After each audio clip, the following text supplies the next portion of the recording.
하시겠습니다. 204장입니다.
묵상 기도하심으로 수요 예배를 하나님 앞에 드리시겠습니다.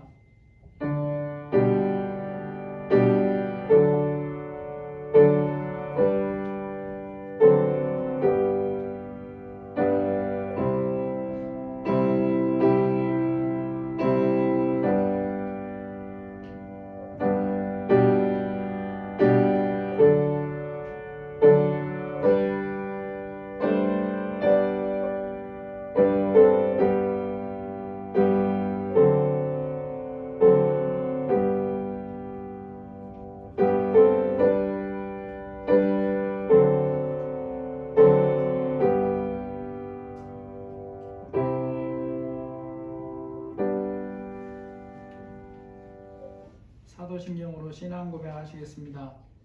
전능하사 천지를 만드신 하나님 아버지를 내가 믿사오며 그 외아들 우리 주 예수 그리스도를 믿사오니 이는 성령으로 잉태하사 동정녀 마리아에게 나시고 본디오 빌라도에게 고난을 받으사 십자가에 못 박혀 죽으시고 장사한 지 사흘 만에 죽은 자 가운데서 다시 살아나시며 하늘에 오르사 전능하신 하나님 우편에 앉아 계시다가 저리로서 산자와 죽은 자를 심판하러 오시리라. 성령을 믿사오며 거룩한 공예와 성도가 서로 교통하는 것과 죄를 사하여 주시는 것과 몸이 다시 사는 것과 영원히 사는 것을 믿사옵나이다. 아멘. 찬송가 217장입니다.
118장 부르시겠습니다.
또 우리 성도들을 위해서, 가정들을 위해서 기도하시겠습니다.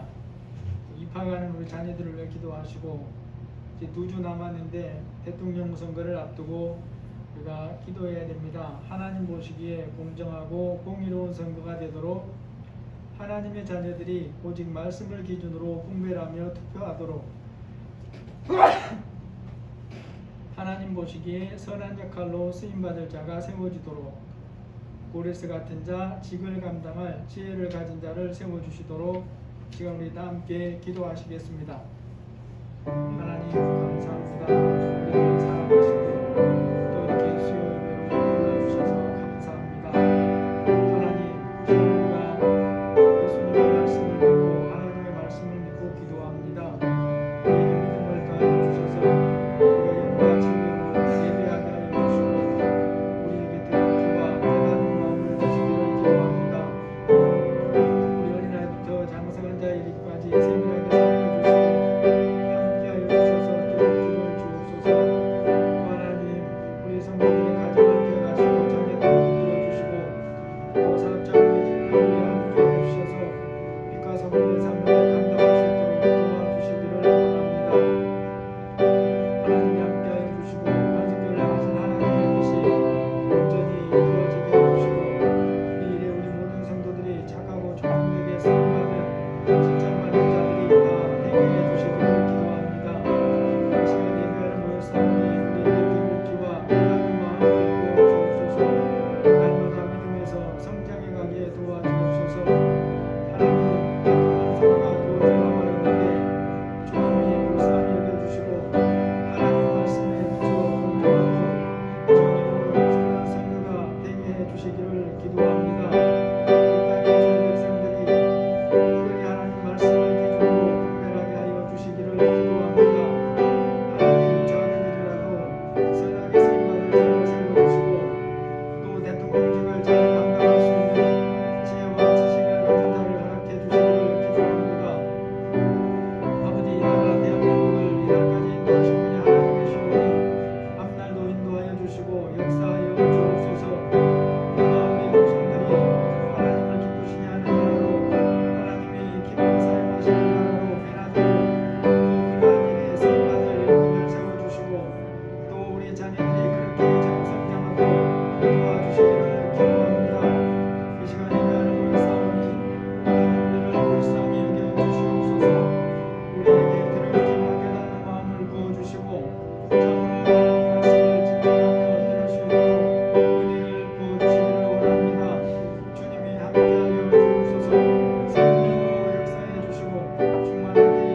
들었습니다. 우리 모두에게 들을 귀와 깨닫는 마음을 부어주시고 각자에게 들려주신 말씀 붙들고 믿음으로 살게 하여 주옵소서.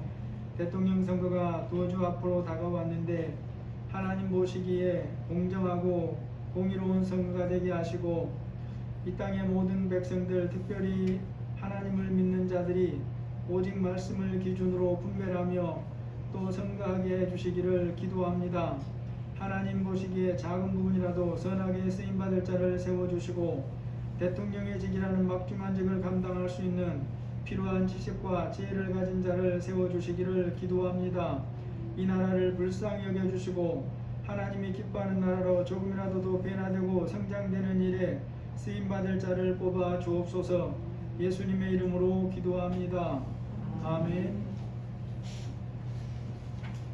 하나님 말씀 보시겠습니다. 누가복음 12장 22절에서 31절입니다.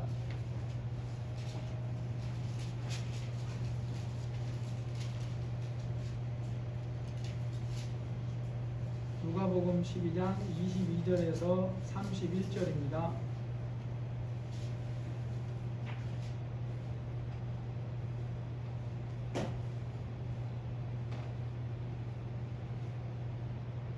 또 예수께서 또 제자들에게 이르시되 그러므로 내가 너희에게 이르노니 너희 목숨을 위하여 무엇을 먹을까 몸을 위하여 무엇을 입을까 염려하지 말라.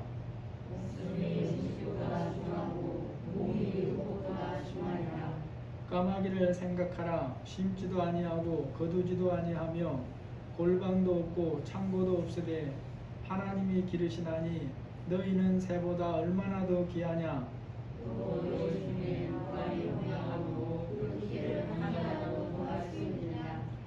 그런즉 가장 작은 일도 하지 못하면서 어찌 다른 일들을 염려하느냐.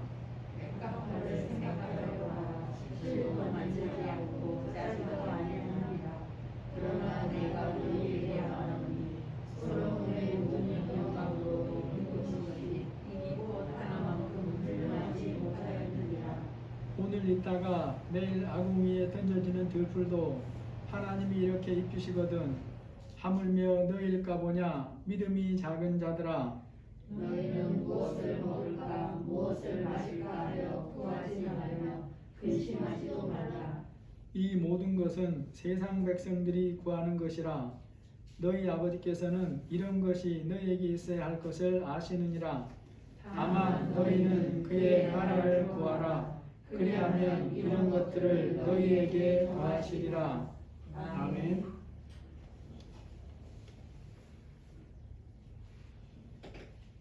대학이나 취직이나 중요한 시험을 보러 가는 그런 자녀나 혹은 지인을 향해서 혹시 이렇게 격려하는 사람들이 있을까요? 그동안의 기출문제가 공개되지 않아서 어떤 문제가 나올지 모르니 염려를 좀 많이 하고 시험장에 들어가는 것이 좋을 거야. 그렇게 크게 걱정하고 염려하고 가서 그보다 덜 어렵게 나온다면 그것이 좋지 않겠니? 말을 할 수는 있지만 실제로 이렇게 격려하는 경우는 없는 것 같습니다.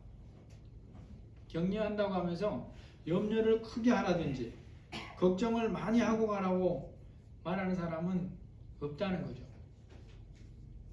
반대로 걱정하지 말고 준비해온 대로 최선을 다하라고 격려를 하죠. 혹 어려울지라도 너만 어려운 게 아니고 똑같이 어려우니까 힘을 내서 잘 보라 라고 격려를 할 거란 말이죠. 여러분, 그럼에도 불구하고 시험을 앞두면 염려라는 것을 하게 되는 게 사람의 거의 본성 비슷합니다. 염려라는 말이 마음에 안 들면 걱정이라는 말로도 표현할 수 있어요. 여러분, 사람이 어떤 중요한 일을 앞두고 염려하는 경우에 왜 그러겠습니까? 내일의 결말을 모르기 때문에 그런 거죠. 시험을 보러 가는 경우에 내일 있을 일, 즉 앞날의 시험의 결과가 내가 합격이라는 것을 알고 시험을 보러 간다면 어떻겠습니까? 그런 경우에도 염려하고 근심하면서 갈까요? 전혀 그렇지 않겠죠?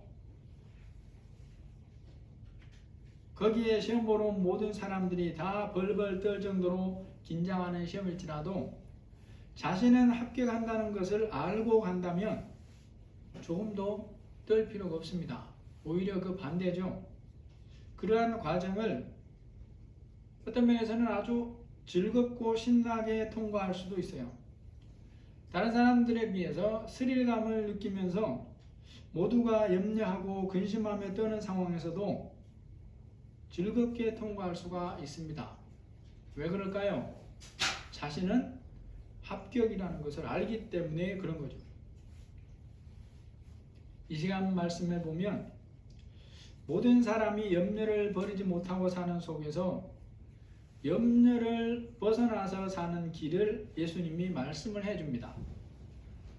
염려할 것이 없다고 하면서 염려하지 않고 사는 인생이 어떻게 하면 살 수 있는가를 우리에게 가르쳐 준다는 거죠. 염려에 대한 해결책을 일러줍니다. 오늘 22절 23절을 보니까 제자들에게 이르시되 그러므로 내가 너희에게 이르노니 너희 목숨을 위하여 무엇을 먹을까 몸을 위하여 무엇을 입을까 염려하지 말라. 목숨이 음식보다 중하고 몸이 의복보다 중하니라.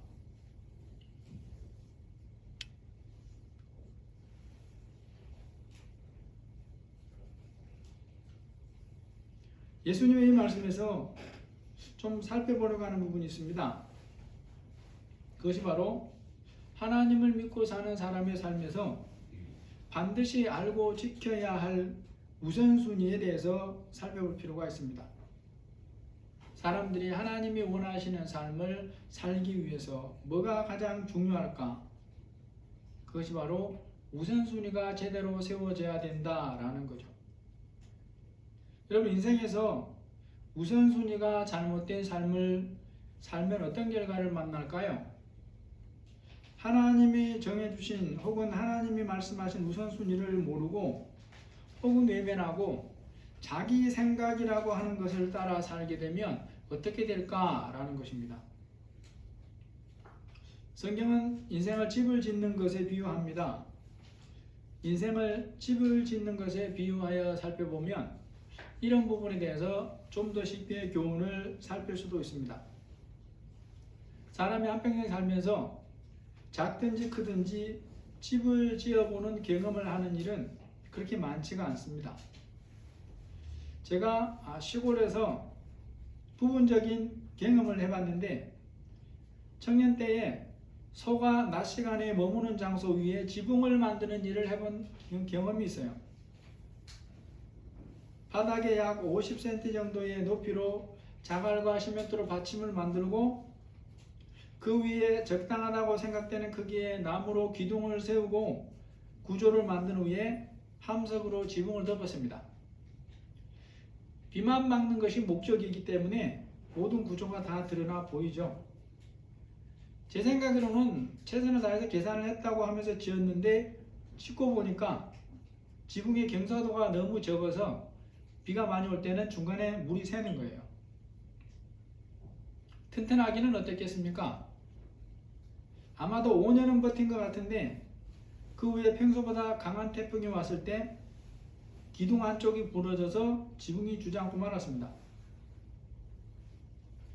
처음 지을 때에 지을 줄 아는 사람의 도움을 받았거나 아니면 구조적으로 계산된 설계도를 따라서 지었다면 그보다 훨씬 더 튼튼했을 것이고 태풍에 견디는 힘도 더 강했을 거예요.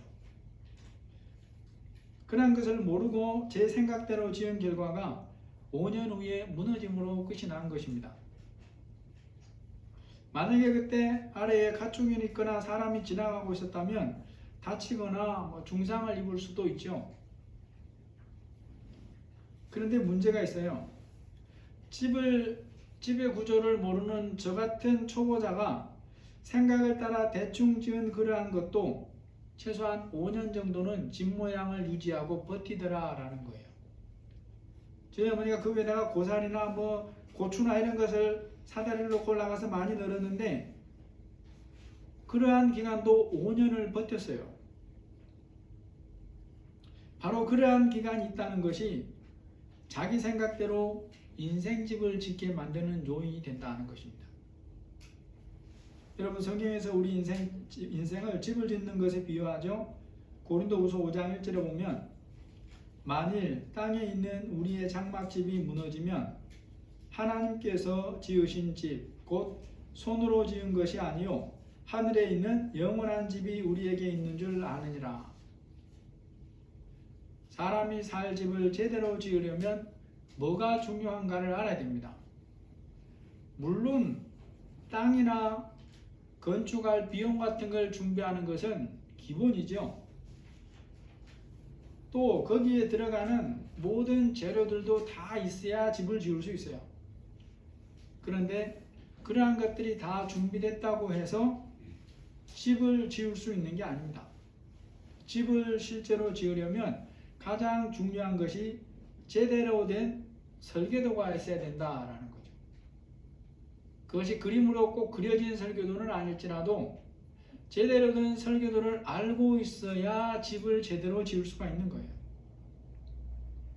그렇지 않으면 순서대로 또 일을 못합니다. 제가 예전에 청년 때 아르바이트를 해서 또 집 짓는 모습을 봤어요. 또 서울에 와서 첫 사역제 교회가 두 번째인가요? 사역제 교회가 교회를 건축하는 것도 봤어요. 다 공사에는 순서가 있습니다. 자기 하고 싶은 대로 해버린다고 일이 되는 게 아니에요. 인생의 집도 마찬가지다라는 것입니다. 오늘 예수님이 우리가 무엇을 가장 중요하게 여기고 살아야 되는가를 말씀해 줍니다. 목숨이 음식보다 중하고 몸이 의복보다 중하니라. 여기에 있는 핵심 교훈이 뭐라고 생각하십니까? 우선순위가 바르게 된 삶을 사는 것이 너무나 중요하다는 거예요. 바른 가치관을 가지고 말씀이 가르치는 우선순위를 따라서 사는 것이 너무 중요하다라는 것입니다. 여러분, 그러면 예수님 당시 이 말씀을 듣는 유대인들의 살아가는 모습은 어땠겠습니까? 그들은 철저하게 자기 자신을 중요하게 여기면서 살았어요. 그럼에도 불구하고 그들은 또한 하나님을 누구보다도 잘 섬긴다고 생각하면서 살았습니다. 예수님 당시에 하나님을 유대인들은 다 섬긴다고 생각했는데 그 중에 특별히 바리새인들이나 서기관들은 더욱더 하나님을 잘 섬긴다고 생각했어요. 그런데 그들을 향해서 예수님이 책망을 합니다. 누가복음 12장 39절과 44절을 보니까 주께서 이르시되 너희 바리새인은 지금 장과 대접의 것은 깨끗이 하나 너희 속에는 탐욕과 악독이 가득하도다.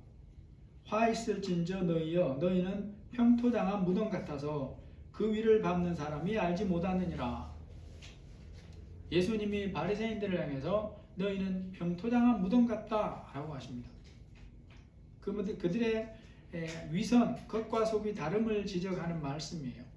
평토장한 무덤이라는 것은 그 안에 시체가 들어있음에도 그 모양이 평평해서 사람들이 알아보지를 못하죠. 그래서 거기에 접촉하는 사람들을 부정케 만듭니다. 바리새인들이 바로 그렇게 악을 퍼뜨리는 자라는 뜻으로 하시는 말씀입니다. 또 다른 부분에 보면 회칠한 무덤이다 라고 얘기도 해요. 회칠한 무덤은 겉은 깨끗한데 속은 부정하고 더러운 것이 들어있다는 뜻으로 하시는 말씀입니다. 그런데 이제 문제가 있어요. 예수님이 바리새인들이 이렇게 책망하니까 우리가 보면 이 사람들은 오늘 우리보다 훨씬 더 못되고 악하게 살았구나 라고 생각할 수 있는데 전혀 그렇지가 않아요. 당시 보이는 부분에서 바리새인들의 신앙생활이 어떠했는지 성경은 곳곳에서 우리에게 보여줍니다. 마태복음 9장 14절에 보니까 그때에 요한의 제자들이 예수께 나와 이르되 우리와 바리새인들은 금식하는데 어찌하여 당신의 제자들은 금식하지 아니하나이까? 이 말씀이 무슨 뜻이겠습니까? 이 말은 바리새인들이 자기들에 대해서 하는 말이 아니고 세례 요한의 제자들이 바리새인들의 신앙생활에 대해서 하는 말이에요. 그들은 일주일에 이틀씩, 그 이틀에서 하루에 한 끼씩 그렇게 매주마다 정기적으로 금식을 하면서 살았어요. 경건하게 살려고 매주마다 그렇게 금식을 했다는 것입니다. 또 예수님이 바리새인을 책망하는 부분에 들어있는 말씀이지만 그 말씀 안에도 그들의 신앙생활의 일부분을 보여주는 부분이 있어요. 누가복음 11장 42절에 보니까 박하와 운양과 모든 채소의 11조는 드리되 라고 말합니다. 이것은 그들의 전체 소득에서 보면 작은 부분을 말하는 거예요. 그렇게 작은 부분까지 정확하게 드렸다면 다른 부분은 더 말할 것도 없다는 것입니다. 바리새인들의 평소의 삶에 대해서도 누가복음 18장 11절에 보면 알려줍니다. 바리새인은 서서 따로 기도하여 이르되 하나님이여 나는 다른 사람들 곧 토색, 불의, 간음을 하는 자들과 같지 아니하고 이 세리와도 같지 아니함을 감사합니다. 여러분 아무리 사람이 거짓말을 일상으로 하더라도 자신이 진실하게 믿고 있다는 하나님 앞에서 거짓말로 기도하는 사람은 없을 거예요. 기도하면서 고백하는 이 바리새인의 말처럼 그들은 그러한 악한 짓은 하지 않았어요. 토색, 불의, 간음을 다른 사람들이 알도록 드러내놓고 그런 부분에서는 그런 행동을 안 했다는 것입니다. 그렇게 사는 바리새인이 왜 예수님으로부터 이러한 준엄한 책망을 듣게 될까요? 그게 바로 육신의 생명이 전부인 것처럼 하면서 살기 때문에 그래요. 우선순위가 잘못되니까 육신을 주인 삼을 삶으로 바뀌어 버렸다라는 것입니다. 그런 바리새인들을 향해 예수님이 말씀하는 거예요. 너희의 장과 대접의 것은 깨끗이 하나 너희 속에는 탐욕과 악독이 가득하다. 너희는 평토장한 무덤과 같다. 우리가 말씀드리지 않아도 하나님은 우리의 삶을 다 아신다고 그랬습니다. 우선순위가 잘못된 모습으로 살고 있지 않는지 우리 자신들을 점검하면서 살아야 돼요. 우선순위가 잘못되면 보이는 부분에서 사람들이 아무리 인정을 한다 하더라도 하나님의 인정을 받지 못해요. 오히려 하나님은 너희는 평토장한 무덤이다 라고 하시는 거죠. 평토장한 것들 속에는 사람이 보는 능력이 없어요. 그 속을 보는 능력이. 그런데 하나님은 보신다는 거예요. 우리의 겉모습이 잘 화장되어 있어도 하나님은 그 속을 아신다는 거죠. 예수님의 책망을 받는 바리새인들의 모습에서 우리의 모습을 또 볼 수 있어야 됩니다. 왜 위선적인 자들이 됐는가? 육신의 생명을 전부로 아는 뒤집어진 삶이 그러한 모습을 만들었다는 거죠. 여러분 사실 우리가 정치인들의 드러나는 모습들을 보면서 막 분노하고 그러기도 해요. 그들이 하나님을 모르거나 혹은 안다고 해도 바르게 하는 자들이 아니거나 예전에는 어떤지 모르나 현재는 그렇게 보이는 것이 사실인데 그러면 나는 그들에 비해서 어떠냐는 거죠. 최소한 나는 그들보다는 하나님을 더 알잖아요. 그리고 믿고 있어요. 그렇다면 우리 자신들의 모습도 점검해 볼 수 있어야 됩니다. 다른 사람이 뭐라고 평하든지 나를 아시는 하나님 앞에서 정직하고 진실해야 되는 거죠. 그리고 그것들이 다른 사람 사이에서도 그렇게 해야 될 책임이 있더라는 것입니다. 예수님이 여기에서 말씀하는 무엇을 먹을까 하는 것은 먹는 것 자체에 대한 말씀이 아니라는 것을 이제는 깨달았을 것입니다. 몸을 입은 사람이 무엇을 먹을 것인가를 생각하는 것은 잘못된 것이 아니에요. 주한이는 오늘 저녁에 뭐 먹었니? 볶음밥이요. 볶음밥 먹었어? 점심 때 저녁이면 할머니나 엄마가 뭐 해줄까 생각한 적이 있어요, 없어요? 있어요. 이거는 정상인 거야. 어제 찬이 이발 잘 했니? 네.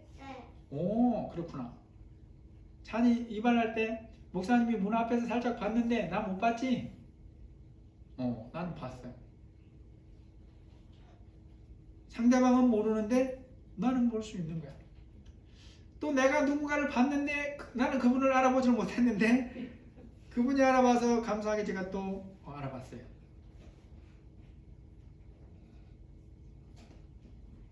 여러분, 몸을 입었기 때문에 우리는 먹는 것을 중요하게 여깁니다.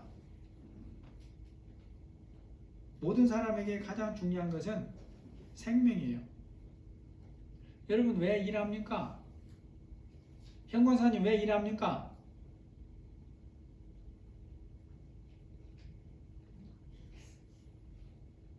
살려고 일하시죠?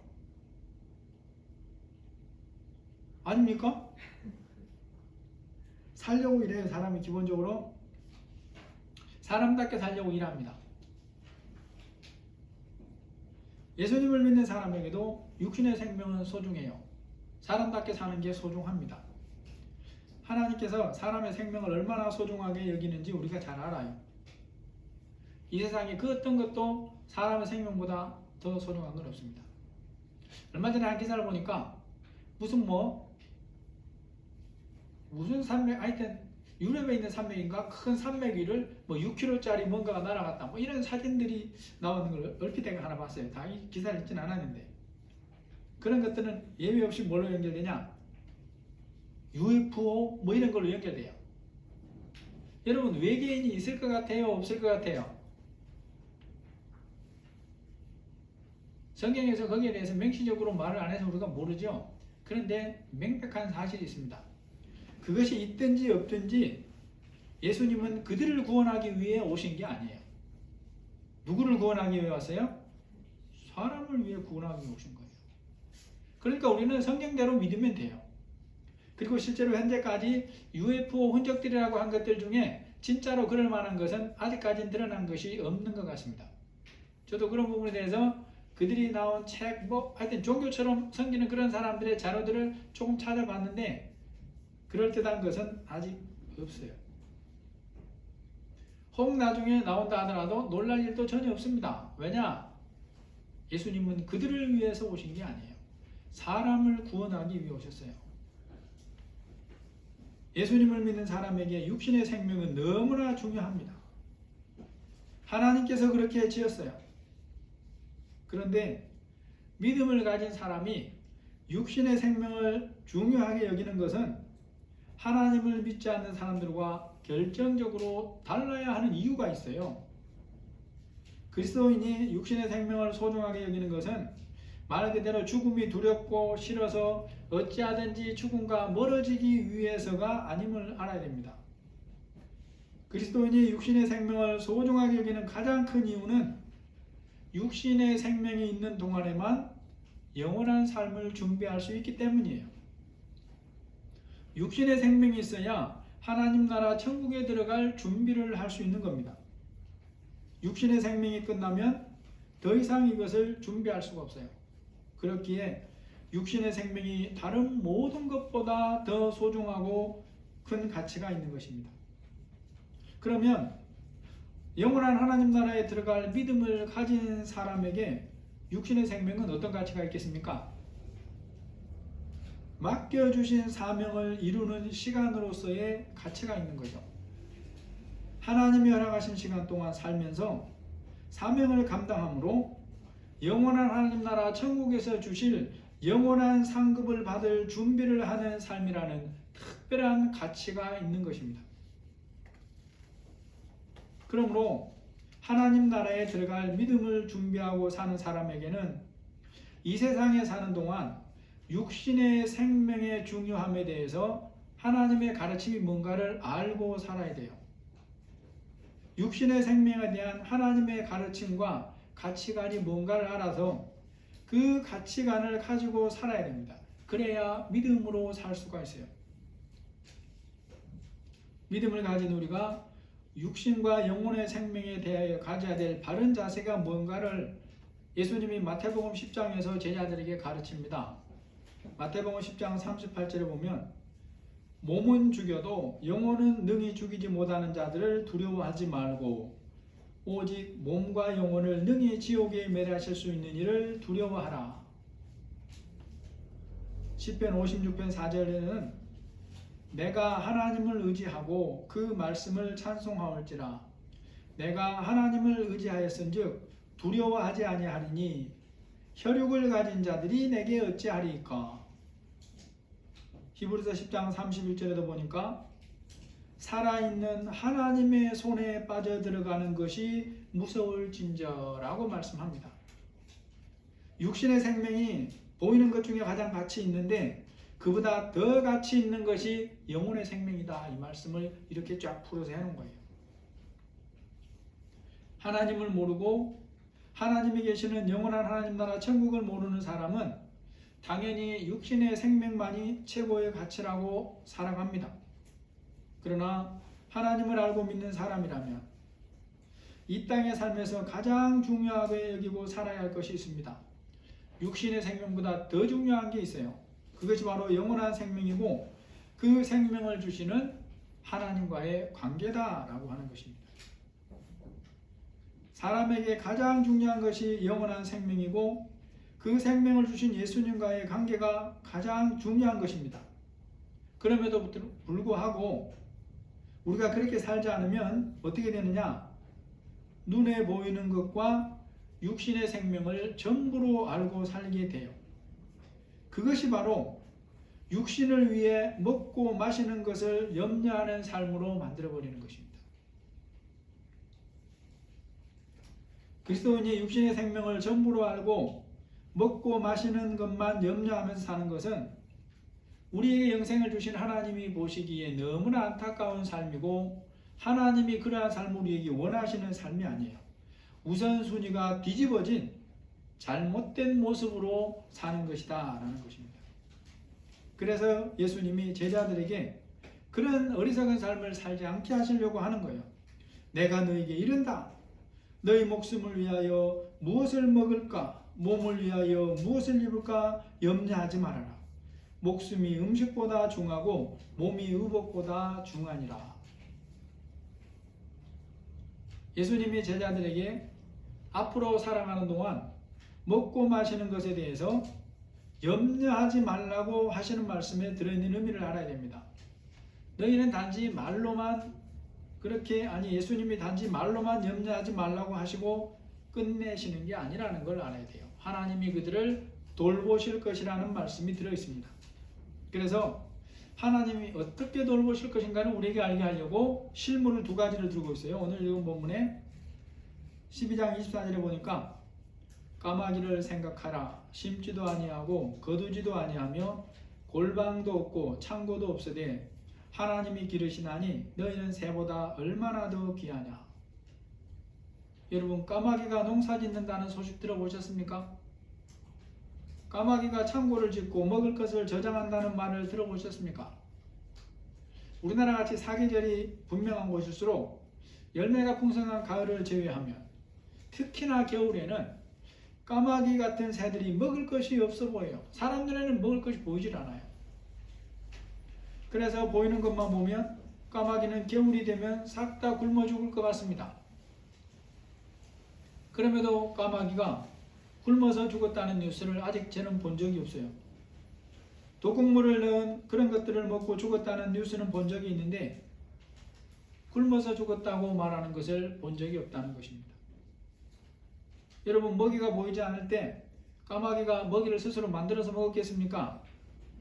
까마귀는 창조 때 주어진 본능대로 겨울이든지 여름이든지 먹이를 찾는 그런 움직임만 하면 됩니다.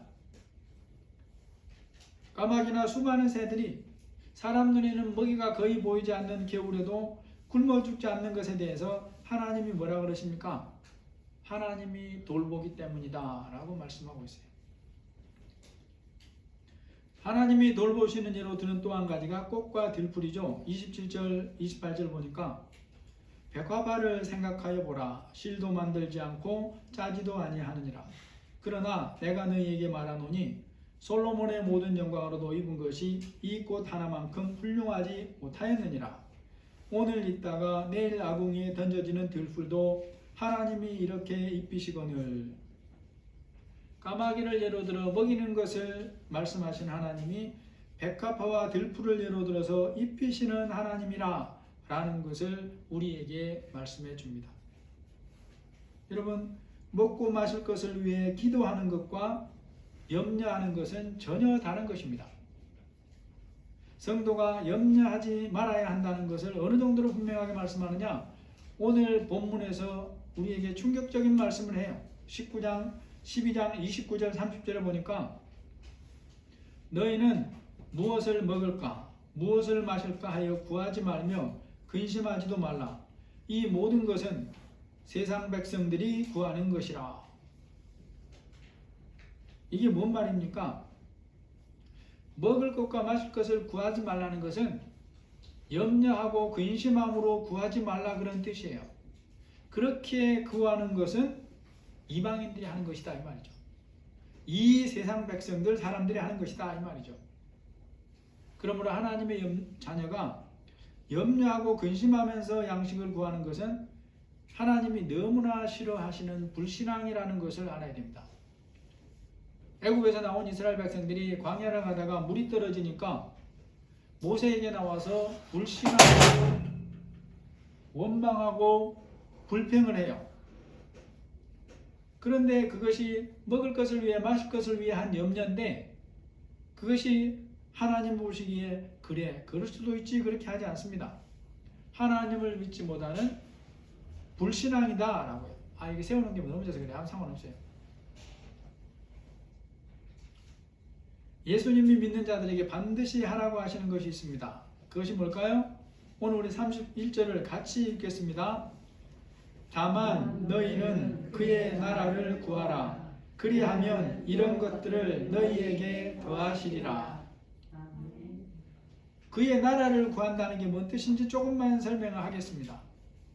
그의 나라는 통치의 통치. 이 땅에서의 그의 나라는 하나님의 통치입니다. 그러면 하나님의 통치는 세계적으로는 이루어지질 않아요. 그럼 어떻게 이루어지죠? 믿는 나의 삶의 통치권을 하나님께 내어드림으로 이루어지는 거예요. 그러니까 여러분의 삶의 통치권을 하나님께 내어드려야 하나님의 나라를 구하는 사람이 되는 거예요. 오늘 말씀을 정리해 보겠습니다. 우리도 몸을 입고 살기에 먹고 입는 것이 중요하죠. 하지만 그것이 전부는 아닙니다. 그보다 더 중요한 것이 영원한 생명이고 주님과의 관계예요. 그런데 우선순위가 잘못되면 보이는 것들, 육신의 생명이 전부인 것으로 알게 되고 그러면 먹고 입는 것을 위해서 근심하면서 사는 삶이 될 수밖에 없는 것입니다. 하나님이 자기 자녀에게 먹고 입는 것이 필요하다는 것을 너무나 잘 알고 약속을 하는 거예요. 너희 아버지께서는 이런 것이 너희에게 있어야 할 것을 아시느니라 그랬습니다. 하나님이 어떤 자들에게 구하는 것을 주시고 약속을 주시느냐? 하나님의 나라를 구하는 자들에게 주는 거예요. 이 세상에 하나님의 복음이 편만하게 전해지기를 기도해야 되지만 하나님의 말씀이 나의 삶을 다스리는 그 하나님 나라가 임하는 자에게 하나님이 이 모든 약속들을 지키신다는 것입니다. 앞날의 시험 결과가 합격임을 아는 사람은 결코 오늘의 시험 때문에 염려하거나 떨질 않아요. 시험 문제가 아무리 어렵고 모두가 떨어도 오히려 그러한 과정을 믿음과 신뢰로 감사하며 통과할 수 있습니다. 우리의 인생 앞날에 하나님이 하나님 안에서의 형통함, 합격이라고 하는 것을 약속을 하고 있습니다. 그러므로 우리는 하나님의 약속을 알고 우리가 할 일을 해야 되는 거예요. 너희는 그의 나라와 그의 의를 구하라. 그리하면 너희에게 더하시리라. 뭘 더하느냐? 이런 것들. 이런 것들이 뭡니까? 삶에 필요한 것들. 하나님이 우리의 보시기에 우리에게 주시려고 생각하는 것들이 이러한 것들입니다. 기도하겠습니다. 하나님 아버지, 하나님의 약속이 우리에게 있습니다. 미래를 몰라도 염려할 것이 없습니다. 그런데 우리가 믿음이 약해서 너희는 먼저 그의 나라와 그의 의를 구하라 그랬는데 우리가 우리 삶에 하나님의 나라가 이루어지기를 어느 정도로 구하고 있는지 스스로를 돌아보기를 원합니다. 하나님의 말씀에 다스림을 받아야 하나님의 나라가 이루어집니다. 우리 모든 성도들, 우리 자신들이 하나님의 다스림을 온전히 기쁘게 받아들이는 그런 믿음 되게 하시고 그런 믿음으로 성장하게 도와주옵소서. 예수님의 이름으로 기도합니다. 아멘. 찬송가 212장입니다.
예수님이 가르쳐 주신 기도로 예배 마치겠습니다. 하늘에 계신 우리 아버지여, 이름이 거룩히 여김을 받으시오며 나라가 임하옵시며 뜻이 하늘에서 이루어지는 것 같이 땅에서도 이루어지이다. 오늘 우리에게 일용할 양식을 주옵시고 우리가 우리에게 죄지은 자를 사하여 준 것 같이 우리 죄를 사하여 주옵시고 우리를 시험에 들게 하지 마옵시고 다만 악에서 구하옵소서. 대개 나라와 권세와 영광이 아버지께 영원히 싸움나이다. 아멘.